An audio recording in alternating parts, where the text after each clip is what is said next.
కాకినాడ జిల్లాలో ఆర్థిక ఇబ్బందులతో ఏ విద్యార్థి చదువు ఆగిపోకూడదనే గొప్ప ఆశయంతో శ్రీ యువసేన స్వచ్ఛంద సంస్థ ఆదర్శవంతమైన సేవలు అందిస్తోంది. తండ్రిని కోల్పోయి ఇబ్బందులు పడుతున్న విద్యార్థులకు అండగా నిలుస్తూ వారి విద్యాభ్యాసానికి సహకరిస్తామంటోంది. ఇక కేవలం 18 మంది విద్యార్థులతో 6 ఏళ్ల క్రితం ప్రారంభమైన ఈ సేవలు నేడు ఏకంగా 112 మంది విద్యార్థులకు విస్తరించడం విశేషం. నిరుపేద విద్యార్థుల చదువుకు అండగా నిలుస్తున్న ఈ సంస్థ సేవలు ఎందరికో స్ఫూర్తిదాయకం. ఈ సంస్థకు సంబంధించిన మరిన్ని వివరాలను మన ప్రతినిధి రాజేష్ అందిస్తారు.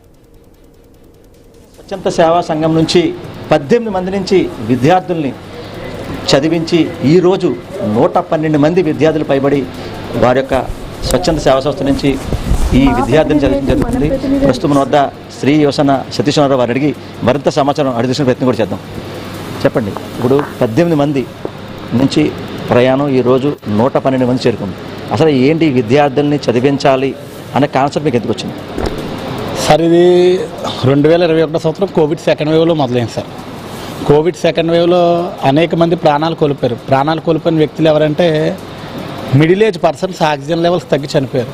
మేము ఆ సందర్భంలో మా కుటుంబ సభ్యుల కోసం కానీ స్నేహితుల కోసం కానీ హాస్పిటల్స్ తిరిగినప్పుడు చూసింది ఏంటంటే అనేక మంది చిన్నారులు తండ్రిని కోల్పోయి, అనేక మంది భార్యలు భర్తను కోల్పోయి వాళ్ళ కోసం బాధపడుతున్న వారిని చూసాం. అంటే ఆ రోజే మనకు ఒక ఆలోచన వచ్చింది. అది ఏంటి అంటే నిరుపేద మధ్యతరగతి కుటుంబాలకు బంధువులు ఎవరు ఉంటారండి? నిరుపేద మధ్యతరగతి కుటుంబాల వారే ఉంటారు. అలాంటి వారికి మనం అండగా నిలబడాలని నిర్ణయం తీసుకోగా ఆ రోజు 2021లో కరోనా సెకండ్ వేవ్లో తండ్రిని కోల్పోయిన 18 మందితో మొదలైన ఈ విద్యా ప్రయాణం ఈరోజు విద్యాదాతల సహకారంతో 112 మందికి చేరింది. అంటే మీరు విద్యాదాతలకు వెళ్ళి ఇలాంటి విద్యార్థులు ఉన్నారు, వారి తల్లిదండ్రులు మాకు చెప్పడం జరిగింది, లేదా వాళ్ళ కుటుంబ సభ్యులు చెప్పడం జరిగింది చెప్పి దాతలు మీరు ఎలా సేకరిస్తారు? అంటే ఫస్ట్ 18 మంది విద్యార్థులు ఎలా వచ్చారు, దాతలు ఎలా వచ్చారంటే నేను ఈ విషయాన్ని మన కాకినాడ బాన్గుడిలో ఉన్న మహేంద్ర మిఠాయి వాళ్ళ అయిన మహేంద్ర కుమార్ గారికి, వాళ్ళ అబ్బాయి హేమంత్ గారికి నేను ఈ విషయాన్ని చెప్తే ఆ రోజు హేమంత్ గారు వాళ్ళు ఒక ఫ్యామిలీ పార్టీలో ఉండి అదే విషయాన్ని అక్కడ ఉన్న ఆయన 6 స్నేహితులతో చర్చించారు. సతీష్ ఇలా ఫోన్ చేసి వెళ్తే వాళ్ళు అప్పటికప్పుడు నిర్ణయం తీసుకుని ఆ 18 మంది పిల్లల పూర్తి విద్యా బాధ్యత 6 తీసుకున్నారు. ఈ 6 18 మంది పిల్లలు తండ్రిని కోల్పోయిన కరోనా సెకండ్ వేవ్లో తండ్రిని కోల్పోయిన పిల్లల విద్యా బాధ్యత శ్రీ యువసేన అనే ఒక ఆర్గనైజేషన్ దాతల సహకారంతో తీసుకున్నారనేది అన్ని మీడియా ఛానల్స్లో కూడా ఒక మంచి ఆర్టికల్ని అయితే ప్రచురించడం జరిగింది. ఎప్పుడైతే ఈ ఆర్టికల్ బయటకు వెళ్ళిందో కాకినాడ చుట్టుప్రక్కల ప్రాంతాల్లో కూడా తండ్రిని కోల్పోయిన పిల్లలు, అంటే ఒక కరోనాయే కాదు, రోడ్డు యాక్సిడెంటే కాదు, హెల్త్ ఇష్యూ కాదు, అనేక వివిధ కారణాలతో తండ్రిని కోల్పోయిన పిల్లల్ని తీసుకుని ఆ పిల్లల తల్లులు మన శ్రీ యువసేన దగ్గరికి రాగా సొసైటీలో ఎవరైతే అంటే కొంచెం ఆర్థికంగా ఎవరైతే బలంగా ఉన్నారో, లేకపోతే ఒక మంచి పని చేయాలని ఎవరైతే అనుకుంటున్నారో అనే వాళ్ళ వ్యక్తుల దృష్టికి నేను ఈ సమస్యను తీసుకువెళ్ళి, లేదా మనం చేస్తున్న మంచి కార్యక్రమాలు మీడియా సోషల్ మీడియా ద్వారా చూసి నన్ను కాంటాక్ట్ అయిన వారికి కానీ ఈ వివరాలు చెప్పి వారి సహకారంతో ఈరోజు ఈ పిల్లలకు సహకారం అంతే అందించడం జరుగుతుంది. ప్రస్తుతం మన వద్ద డోనర్స్ కూడా వారికి ప్రయత్నం కూడా చేద్దాం. సార్ చెప్పండి, ఇప్పుడు 112 మంది విద్యార్థుల్లో అంటే మీ వంతు బాధ్యతగా మీరు విద్యార్థి చదువుతున్నారు, అసలు మీకు ఆలోచన ఎలా వచ్చింది, మీకు ఆ ఫీల్ ఎలా ఉంది? యాక్చువల్గా మాది బాబు పెరల్స్ వ్యాపార సంస్థ అండి. సతీష్ మాకు పరిచయం అయ్యాక సతీష్ ద్వారా ఈవెన్ ఏదైనా ఒక ఫ్యామిలీలో ఇంటి పెద్ద అంటే తండ్రి అనమాట. అండ్ తండ్రి అలాంటి ఇంటి పెద్ద కోల్పోయినంత మాత్రాన వాళ్ళకి విద్య అనేది భారం కాకూడదని చెప్పి తనకి వచ్చినటువంటి ఆలోచన చాలా మంచి ఆలోచన. ఎందుకంటే అన్ని దానాల్లో గొప్పదానం విద్యాదానం అంటారు. అలాంటి విద్యాదానంలో అండ్ వాళ్ళ లైఫ్కి అదొక వారధిగా ఉంటుంది. అలాంటి విద్యని పిల్లలకి అందిస్తున్న సతీష్కి మేము కూడా భాగస్వామ్యం కావాలని చెప్పి మా వంతు సాయం మేము కూడా ఒక బాబుని అయితే చదివిస్తున్నాం. అలాగే ఈవెన్ చాలామంది ముందరకు వచ్చారు. అండ్ అందరికి కూడా మనస్ఫూర్తిగా థ్యాంక్ యూ చెప్పుకుంటున్నాను. అండ్ ఇలాంటి ఒక కార్యక్రమంలో మమ్మల్ని కూడా భాగం చేసినందుకు సతీష్కి అయితే ఎస్పెషల్లీ థ్యాంక్ యూ చెప్పుకుంటున్నాను. మేడం చెప్పండి, ఇప్పుడు అంటే అంబికా రెస్టారెంట్ నుంచి ఎవరైతే అంటే మీకు ఫస్ట్ వచ్చిన ఏవైతే కస్టమర్ వచ్చారో ఆ అమౌంట్ కూడా పక్కన పెట్టి అంటే ఈ విద్య చదివించడం కాదు, మీరు వివిధ డొనేషన్ చేస్తున్నారు, సేవలు చేస్తారు, అసలు ఏంటి మీకు ఎందుకు వచ్చింది థాట్?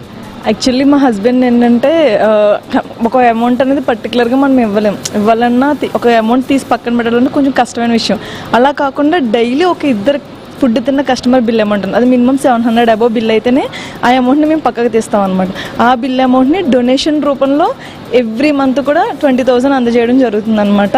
యాక్చువల్లీ దీనికి సతీష్ గారిని తీసుకోవడానికి రీజన్ ఏంటంటే మనం ఇచ్చే అమౌంట్ కరెక్ట్ పర్సన్కి చేరాలి అంటే మాకు నమ్మకంగా అనిపించిన వ్యక్తి శ్రీ సతీష్ గారు అనమాట, శ్రీ శ్రీనివాస సతీష్ గారు అనమాట.